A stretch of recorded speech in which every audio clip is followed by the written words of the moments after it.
Thank you, Sarah. And yeah, thanks for the opportunity to speak with you all today. One thing just before I start is that I'd love you to just give thought to the concept that all of us know intuitively that everyone is different, that people respond to stress differently, that people's reward centers are hit in different ways, where some people love rock climbing, other people couldn't think of anything worse. Some people love yoga, others struggle to stick to that type of thing. But yet, when it comes to a lot of our programming, whether it be across health or mental health for that matter, safety and human performance, that we always go back to generic. And so the one thing I'd really encourage you, and as a bit of a takeaway from today, is that when you see a snapshot of the information and the concepts and the science that I put in front of you, is give some thought to, you don't often have to know all of the science behind it, but even just that knowledge, that this idea that people are very, very different is real. So, that in itself will allow you to really maybe look at the structure of some programs to enhance effectiveness.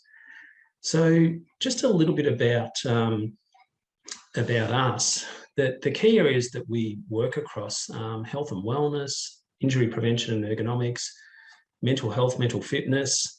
The reason we put mental fitness there is that the large part of our business is in the preventative space.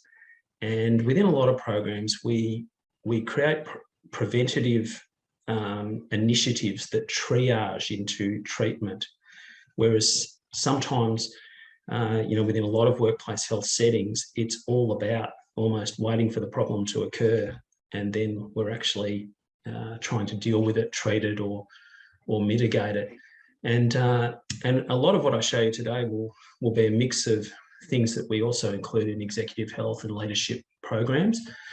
If I had to pinpoint our point of difference, and it's probably a good segue into what got us into the science of brain chemistry, is that many, many years ago, we realised that one of the difficulties in workplace health was engagement. And I think part of it is that actual generic approach, but there was a real difficulty in getting engagement and sustaining engagement. So we have literally spent 25 years of continual improvement in that space.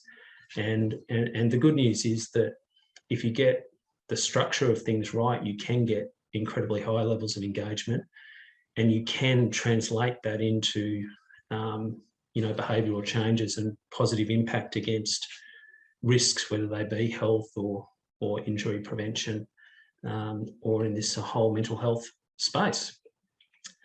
So launching into the brain chemistry side of it, as I alluded to on the previous slide, that the science of brain chemistry was really, really interesting to us because it actually explained a lot of previously unexplained things. And now, many, many years later, we know that it very much impacts behaviour, and I'll progressively show you a whole bunch of examples as we go through the presentation. But just to sort of set the scene, and hopefully it doesn't bore you, and at the risk of taking you back to year 10 science, that brain chemicals or neurotransmitters, they operate at the synapse, where you have a neuron and you've got this synaptic gap, and then basically these brain chemicals are released from these vesicles, and they actually continue the electrical signal. So the signal in our nervous system goes from electrical on this presynaptic, briefly to chemical, and then back to electrical on that postsynaptic. You would have often heard of a lot of pharmaceutical products that target neurotransmitter receptor sites, and so that's these little things that you can see here where these neurotransmitters attach to, and then the signal goes on. The reason those pharmaceuticals often act on these receptor sites is that they may block them, so that if we were trying to reduce adrenaline or stimulus, that that we would be maybe blocking dopamine or glutamate, one of these brain chemicals that might be excitatory. And then there's other pharmaceuticals that act to increase the prevalence. Like a classic one is with depression, that serotonin reuptake. So basically it promotes serotonin rather than being degraded and taken away as waste product. There's a reuptake that occurs, and it basically enhances that possibility of serotonin uptake. So, and the other key point is that everybody has a different profile, and that gets to that point that I was talking about initially. So why understand brain chemistry? It allows us to get way more targeted in managing stress and people understanding their various signs and symptoms. Like a little bit of an example with that is that with dopamine and norepinephrine here are adrenaline brain chemicals, and serotonin here. And so the dopamine and norepinephrine are very much linked to anxiety. So we need a certain amount of dopamine to be able to experience joy, but if that is overdone and is at extremely high levels, we've got anxiety. Serotonin, as many would have heard, has long been, amongst a whole bunch of other things, linked into depression. And so low levels of that might mean that people feel a little bit flat. Extremely low levels, we might be talking clinical depression. GABA is a naturally occurring neurotransmitter, and it has a modulating effect. It actually is an inhibitory neurotransmitter that slows things down. Our brain is always seeking balance, and excitatory neurotransmitters like dopamine or glutamate, they create fast neurotransmission, and GABA helps slow things down. And acetylcholine has multiple functions, but a couple of things that it is heavily linked to is sharp memory recall, and it also has a link into immune system function as well. So that just gives you a little bit of an idea. And one of the key things that I'd point out here too is that brain chemistry can impact our perceptions. So if we have got increased levels of these neurotransmitters that are causing anxiety, that is going to impact on our perception of what's going on around us. And similarly, if our brain chemistry, if we have lower serotonin than normal, we might be seeing the world as a little bit more glass half empty than glass half full. So that can alter our perceptions, which then impacts our decision making. So there's a real flow-on effect and a real interaction between that brain chemistry balance and what the eventual behavioural output is. And then the other concept here is just with brain reward centres, is that a little bit, as I was talking about earlier with the example of rock climbing to yoga or adrenaline seeking, calm seeking, that the arousal is more the adrenaline seeking, which is really chasing dopamine. And what often happens, this reward center can dictate the types of behaviors that we choose to engage in. And it's not just those recreational things like the examples that I've given so far. These occur in corporate behaviors as well. And these are some of the things that we talk about in leadership and executive programming, that behaviors like crisis creation, but then positive ones like innovation and creativity, they boost dopamine, and often they can be driven by the person's want to basically experience the reward from that neurotransmitter release. So for this person here, they get a strong reward from dopamine being released into the system. So you can see how it starts to almost drive behaviours and reward behaviours. So I hope that makes a little bit of sense there.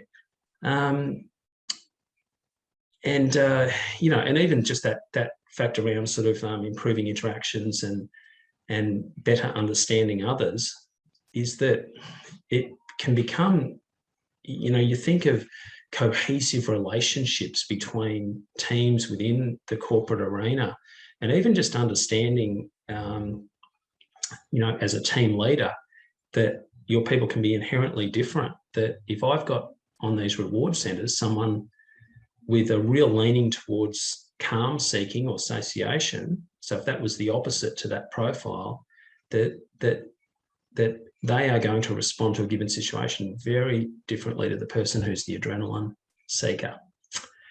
So if we start to work through a few real life examples, and I'll virtually work through, the items that we talked about in the heading, through health and safety and mental health examples, but starting with the safety side of things, that if you have a look at and again, it's probably one of the perfect examples of, I think safety programs in general have been some of the better, behavioural programs, that they've probably used behavioural science way more than health have, from a programming and a structure and a delivery perspective. And I've probably got a few more examples on the next slides where people have intuitively understand how to impact safety behaviours.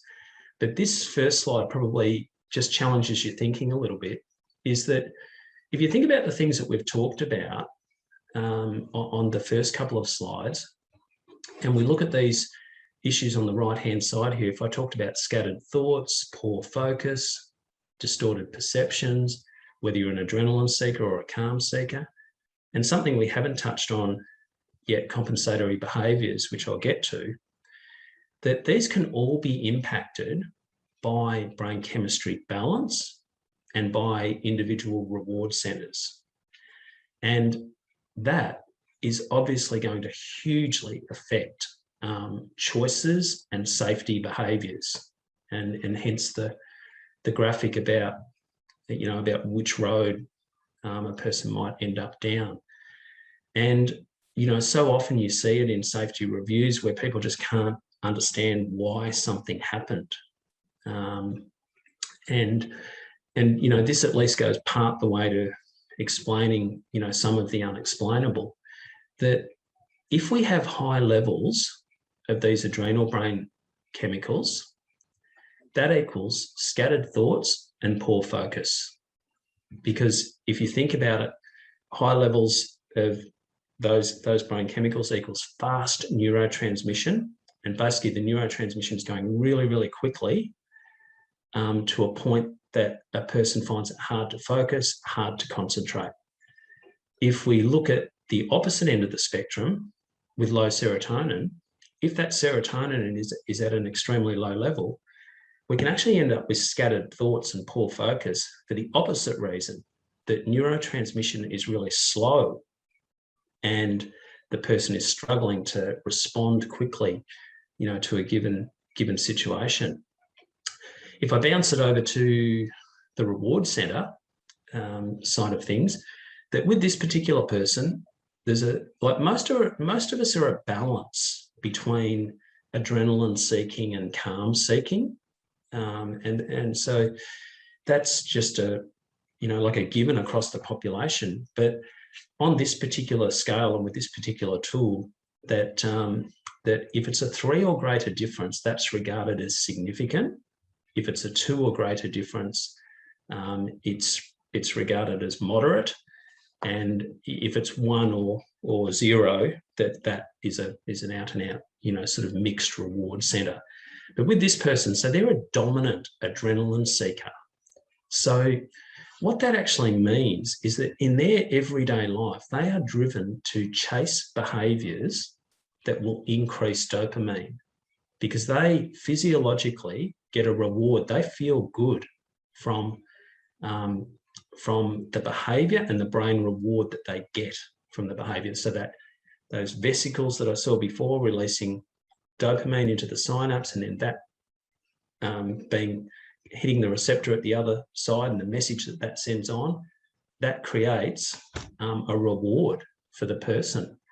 So subsequently, you can have someone that obviously an adrenaline-seeking behaviour can be risk-taking. So a person who is dominant here is going to be a lot more prone to taking risks than this person here. This person's going to be risk-averse if the dominance was the other way. If it was association dominance, that person is more likely to toe the line and stick to a structure there. And there's no rights or wrongs. Like I'm not advocating that you chase down and get rid of all of the adrenaline chases in your organisation. Far from it. You know, community needs a mix for a whole host of reasons there. But it's really, really handy to know just the knowledge of that as a leader or someone who, particularly as a safety leader. And probably the key point out of it is that the brain chemistry rewards can override rational decision making. And we see that in all, you see so many examples of that where there's unexplained behaviour, that the reward from that brain chemistry buzz can override, rational decision making. And people will make these compensatory behaviours. So to just touch on that before I move on to the next slide, if I'm arousal dominant, that means I like dopamine. I would prefer to be anxious rather than feel depressed.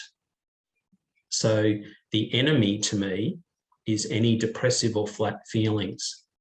So serotonin, the lower that gets, the flatter you feel.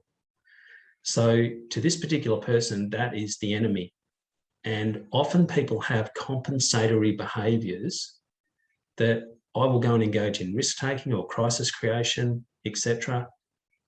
That will boost adrenaline. I feel good because I no longer feel flat. So it's hit their reward centre.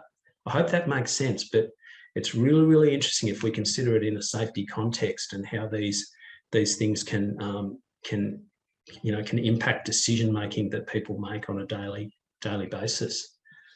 So again, you think of it in the concept of, this is a regular, this is one of the programs that we provide within workplaces and a whole bunch of different activities, but you will find that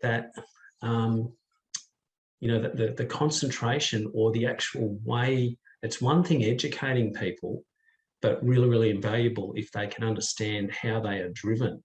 So this particular profile is a really low neurotransmission, flat neurotransmission profile, because you can see depleted adrenaline ones plus depleted serotonin. So the risk for this person is concentration and focus, being alert enough, basically. And then if you marry in, we already talked about this on the previous slide, this person's the risk taker because they're dominant adrenaline seeking, and this person is the risk averse person. So from a safety perspective, they will generally try to do the right thing most of the time. To look at another concept, and this is some of the things that I was talking about where safety have traditionally been on the right track, realizing how powerful emotion is. And the thing with emotional response is that it activates our brain reward center. Again, we all know that intuitively, but it's those neural pathways that open up, and we get rewards by the emotions that are evoked by some of these things. So these sorts of programs, obviously when presented well, will always have an enormous effect because they hit directly at brain reward systems. So, probably a massive well done to safety with implementing these types of things. Now, if we bounce across to mental health, I'll get Sarah to launch the poll on this one, because it'll then put real context, and it's just a very, very simple yes or no. So I'll get Sarah to put the poll up.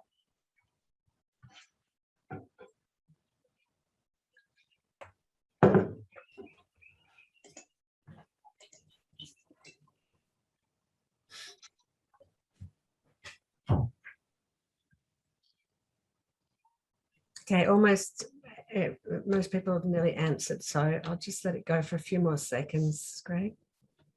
No worries. All right. Here's the results. There we go. A very, very normal representation of the community. And just to speak to that one a little bit, and I'll explain some of the science on the next couple of slides. But there are a small percentage that legitimately do not get a reward from exercise, and typically the more satiation you are, the more calm seeking, that it is less likely. But for the vast majority, as indicated with the poll there, that yeah, it is. All of us feel more relaxed when we exercise. And to give you, before I sort of talk to the research there, to give you an idea why, in sort of generic terms, the two key things that occur during most exercise is that dopamine is burnt off. So that's the adrenaline linked to anxiety. So that's primarily where we feel calmer and more relaxed. Concurrently, serotonin is boosted. So we actually almost get a double brain reward there. So yeah, in general terms, activity is excellent and an amazing, modulating option for brain chemistry and for more broadly for mental health. And there are so many studies out there, and they're all really, really consistent in terms of the value. And this one's just one from Duke University in the US, but it's reasonably self-explanatory there that that you've got the medication alone group, and then how they rated on clinical measures of depression, and then you've got the exercise alone group, so you can see that it was almost as effective as medication. And then, both together was the better option. But I think it really sort of brings to light how powerful some effective lifestyle choices can be. And if you think of it in a preventative sense as well, so not only for people that are suffering, but in a preventative sense, that is obviously a great way to build resilience to mental health issues. And then if we look at emotional energy management, that I did a workshop last year, and a few of you might have seen this, this scale where we've got, the negative emotions, positive emotions, and sort of the high energy ones and the low energy ones. So if we look on the negative side, that down that bottom left quadrant, that we're pretty much talking the depressive type things, and up here we're talking the more the anxious side of things. And what we generally try to teach people is that if you are feeling any of these symptoms on the left side of the quadrant, that is the time to stick most closely to positive lifestyle interventions, or whatever program, or if you have an existing program, that you stick most closely to the things that will get you back over to the other side. Because these top left ones, very much associated with high levels of dopamine, really closely associated with anger. A couple of ways that you can think about dopamine release, that, certainly in any anger situation, dopamine levels are elevated.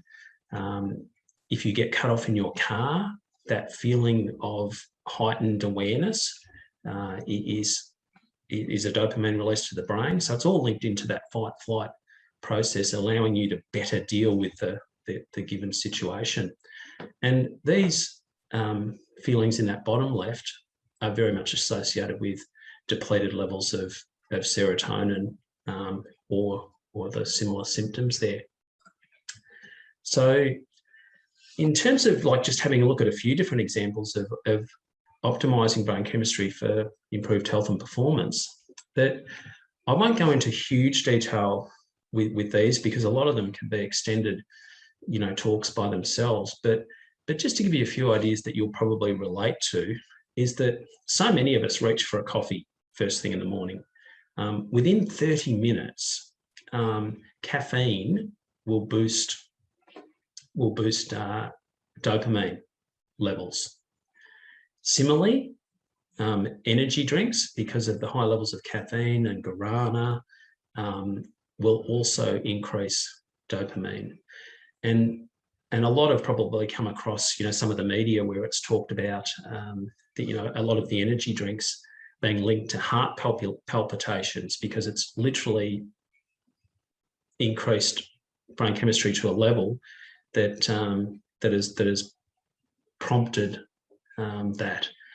And the other concept that I get you to think about within this is the compensatory behaviour piece, is that sometimes we're using the energy drinks or the caffeine to compensate for feeling flat, and we're wanting to inject adrenaline into the system so we feel more alert, more capable of doing what we want to do.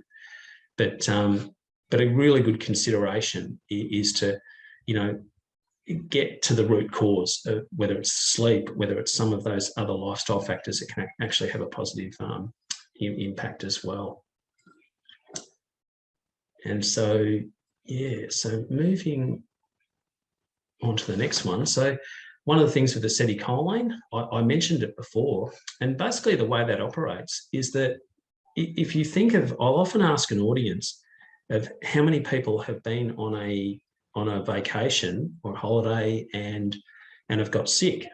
And a lot of people have experienced that scenario. And often before you go on a holiday, you're trying to finish off X, Y, and Z at work. You're possibly trying to get things tidied up around the house. You're packing, you're arranging the holiday, etc., all of which really pushes that adrenal system. And we deal with the situation because that's how our brains are built, so that we will revert to survival and just get it done. But one of the fallout things is that if we suffer a little bit of adrenal burnout, cortisol comes into the system as a backup. That's why you'll often see cortisol used as a measure of a stress response. And one of the downsides of cortisol being present in the system is that because it's a batten down the hatches scenario of alarm bells ringing, so let's just get through this given situation, it blocks off, it has an inhibitory effect on other functions. And one of the fallouts is depleted acetylcholine levels, which then goes on to affect immune system function and sharp memory recall. If I bounce to energy and fatigue, and we look at the whole thing around, sleep and activity. So if you look at a study like this, where it found that that exercise vastly improved sleep quality, that in simple terms, the reason that it does that is that it helps burn off, not surprisingly, we talked about before that the adrenaline brain chemicals, and naturally, high adrenaline levels would be intertwined with, with the difficulty to get to sleep. So hence the association with that is really strong. If I just sort of look a little bit away from the actual brain chemistry elements, but talk about more the value in prioritizing sleep, that this is something that I've been heavily involved in studying recently, and we know that, you know, the search is still out for an Alzheimer's cure, but one thing that we know categorically is that the major biomarker for Alzheimer's disease is the prevalence of these beta amyloid plaques in the brain. And basically what they do is kill neurons.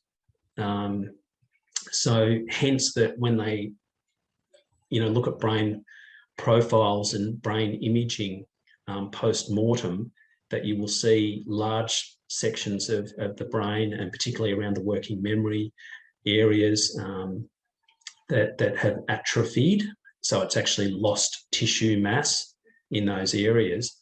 And often, you know, one of the causes is that these beta amyloids have progressively killed off neurons and thus, you know, brain matter as it's gone. The upside is that when we sleep, the brain has a cleaning system called its glymphatic system that literally washes through the brain and clears away waste products and debris, including those beta amyloid plaques. And you know, there's a couple of things with this, is that it kicks in and is strongest after about 5 or 6 hours of sleep. So that, you know, it really does give you a strong argument for prioritizing sleep, which I talk about on this next slide, so that if we tie it in further, that, and if I just make a little statement here, that I've been working in health and workplace health for 25 to 30 years now. And when I first started, if you asked me the lifestyle factors that, you know, would influence health the most, I'd probably start with exercise and nutrition. Now I have sleep as the standout number one, you know, followed by exercise and nutrition. And, you know, the research has been slower than those other areas, but it is continually leaping ahead. And we're finding all of these links into, you know, various areas of health. So if I look at a proactive approach to it, the things that I would say to people is, firstly, with sleep, really prioritize it, like plan it. And I've got here this idea of circadian rhythm and sleep opportunity time. So the couple of the things that you're in control of is try to work within your circadian rhythm cycles. So when you feel tired, around about that window of going to bed, whatever that might be for you, that's the time to go to bed.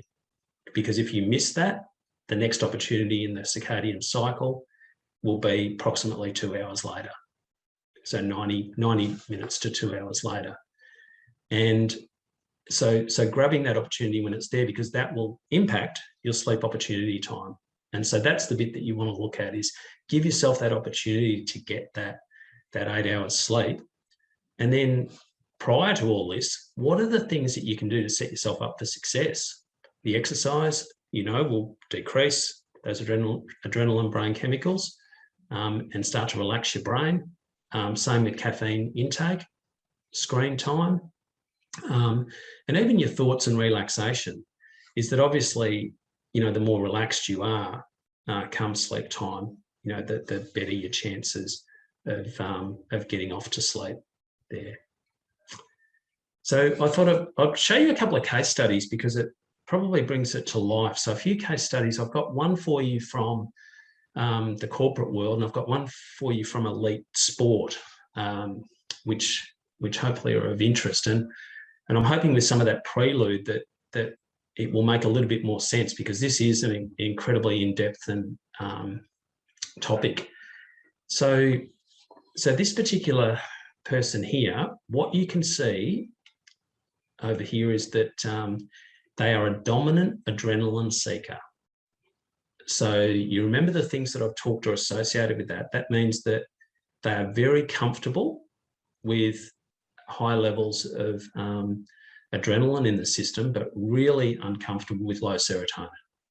So they are driven to chase adrenaline. If you look at now, the issues that, from a health point of view, is heart health, because remember what I talked about before with the adrenaline in the system, cortisol response, etc. but also the issue that high adrenaline in the system, can often, with that stress response, that we can have constricted arteries and blood pressure issues and blood lipid release, which it can, lead towards, cholesterol, triglyceride issues, etc. So there's a health point of view here, and the performance risk, and this is what this person found. They're a very, very dynamic operator, but there was the risk of personal burnout because they were chasing adrenaline so hard, and they already had elevated levels here. You could see that GABA was kicking in to try to regulate it and modulate it. And so the goal for this person was basically to definitely engage in more relaxation and get those levels down. I'll flip to the, and so, a key point, and you'll see it's probably written in a different way on the next one, is that you go through this cycle of brain chemistry rewards driving the behaviours, and then the more out of balance that you are, the behaviours will be amplified. So what I mean by that is that if that serotonin drops, because of the arousal reward centre, this person will really chase adrenaline-based behaviours to increase these ones so they don't feel the effect of the flat one. So the more out of balance you are, the harder you will chase the negative behaviours. So for this person, they're actually very lucky. They didn't have a lot of negative behaviours, but still crisis creation, risk-taking behaviour. And the reason I put taking action is that sometimes it sounds like a positive one, but often we create a list for ourselves with 20 items long that really only needed to be 5 items long. And the problem with a 20-item long list is that it creates more stress. So that's the link there.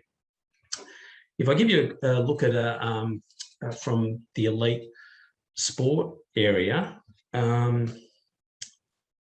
that this particular person here, I've got the statement down here, your strength is sometimes your weakness, that all these ones that I've got marked in red here, they are all calming behaviours. So detailing, controlling, organising, perfectionism. They're also really indicative of a lot of high performers. And this particular person, these behaviours very much try to bring the adrenaline brain chemicals down. And as you can see from their reward centre, and I must point out, this is an incredibly,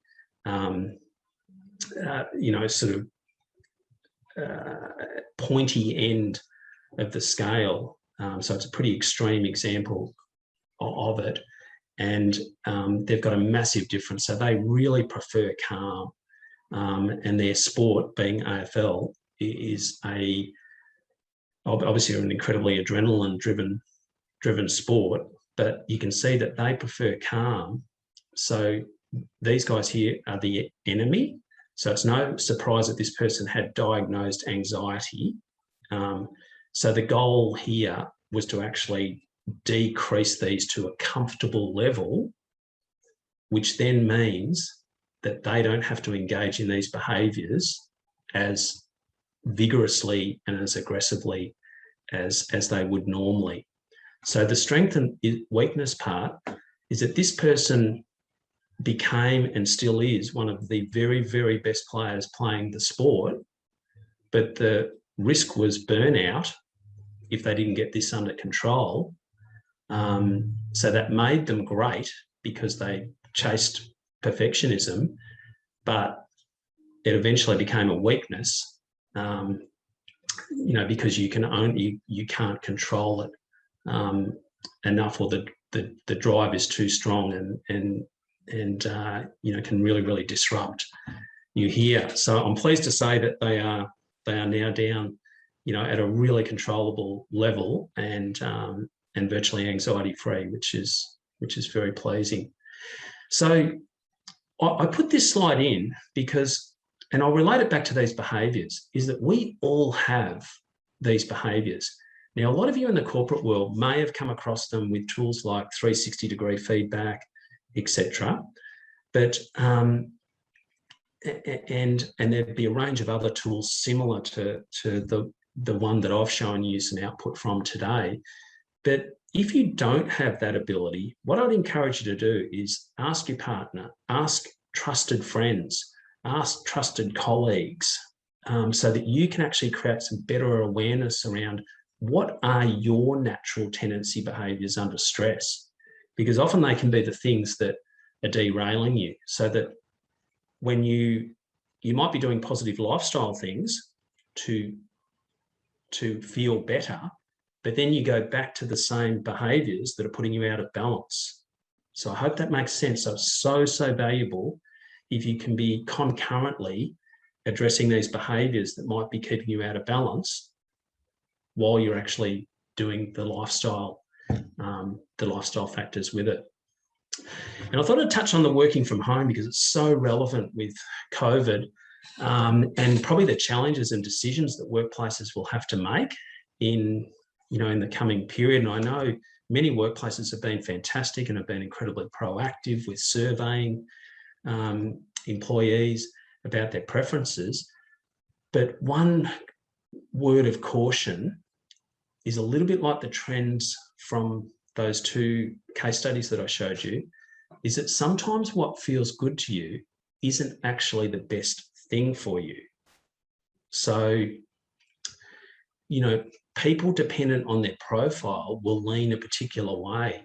So, for instance, the satiation or the calm, dominant person is sometimes highly likely to revert to working from home, whereas the arousal, as a general term, might go more the other way.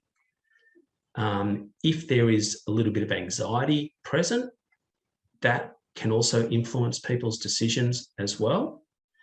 But total withdrawal is not usually a productive mechanism longer term to address anxiety. So, there's things to be aware of there. And then, if you look at things like neurobehavioral styles, that obviously this person up the creative and team end is going to benefit a lot more from, having a team orientation. And probably the last bit, from a planning perspective with, with the work from home or work from an office, is that what we know unequivocally from a mental wellbeing perspective is that people operate best with human connection, and that is probably amplified. Again, there's numerous studies here, and a whole bunch of the studies on centenarians and areas that they call blue zones across the world, where they've looked into the Mediterranean, and the idea of that it's not only diet and exercise, but it's also social connection that is a huge part in that longevity and that brain health. So so it's something that, and interestingly, and for those of you that would like to look at that one there, to put a bit of context around the Bronnie Ware, she was a palliative care nurse that wrote a book about the top 5 regrets that people had in their dying days. And number 4 on her list was, this idea of, I wish I had stayed in touch, with friends. And she actually goes on, just from an anecdotal point of view, of talking about, the value of human connection with it. So just sort of, finishing off with hopefully a few more just usable bits and pieces. Like I've already given you some of those ideas around exercise and sleep and how those lifestyle factors can impact brain chemistry. But if you have a look at, like, sometimes what are the things that you do when you're out of balance? One of the bits of advice that we give people is that when you are under the most stress, and I mentioned it earlier, when you are under the most stress, that's the time to stick most closely to positive, behaviours. So they can be corporate behaviours like we touched on, like the crisis creation or the controlling or the perfectionism, or they can be social behaviours, like a bunch of these things listed here, or they can be recreational pursuits. And often they can be driven by by our brain reward center, as we've discussed, and concurrently with the imbalances here. So, so the point is not to say that everything, is negative here, but the general point is when you are most stressed, you'll chase the behaviors harder. So remembering that, so that if they are negative behaviors, that's when it's the best thing that you can do is actually work to reduce those stress levels so that you won't engage in the unwanted versions of the behaviors. And, we've talked a little bit about the things at the top here, and I'm going to finish in 2 slides' time, I think it is, on the hobbies and recreation pieces. But the one that I'm just going to briefly touch on is this idea around thoughts, perceptions, etc., and how powerful they are. And a lot of you have probably come across this, and I will send the slides out so that you can review and think about them a little bit more. But, way back, during and post-World War II, Viktor Frankl is probably credited for a lot of impact on the way that positive psychology has evolved since then. And one of his greatest observations was that, and you hear it sometimes used in terms like locus of control and what's in your control versus out of your control, or in really simple terms, choose your attitude. And it's this idea that you have the ability, you always have choice, no matter how dire the situation is, there are always choices. And then if you evolve that in, and I think Mayash had a talk a few weeks ago that looked at, self-talk or self-coaching. And that's this bit about changing the narrative, is that it is a really powerful cognitive behavioral therapy. This idea of changing the narrative on a given situation. So remembering that if your serotonin is really low, you're going to be seeing the world glass half empty. So sometimes it's really useful to debate the narrative with you and look to change the spin or the angle on that, because it really, really does have a flow-on effect to emotions and ultimately to brain chemistry balance. The other one that you've heard a lot of, but this probably hopefully adds a little bit more science around it, that we all know that when we express gratitude to people, and in particular, if we see their response to it, that you now have a bit of an understanding of that whole emotional and brain chemistry reward pathway, that it hits that. And that's why you see these results in there where you get things like the 35% reduction in depressive symptoms simply. So this is in clinically depressed people, that just by giving them the prescription of engaging in a gratitude exercise, that they see that reduction. So you can see why it's been pushed so proactively as a mechanism to not only use as a cognitive tool, but also to use in a preventative situation as well. And this is probably the biggest bit of value I hope that I will leave with you, because I just think it's so relevant in today's world. And I think it's been absolutely amplified by COVID, when you've got people doing homeschooling and trying to balance work and kids, etc., and deal with lockdowns. And for some, that might also mean financial hardship as well, that our brains need a break. That the key message out of this is that your brain operates best when you relax and you recharge. And the reason I love putting science around this is that often if I just had those pictures up that top left, that people can see that as a little bit, potentially a little bit lame and a little bit, oh yeah, I wish I had time for that. What I'm telling you is that make time for something, and it doesn't have to be a complete structured activity.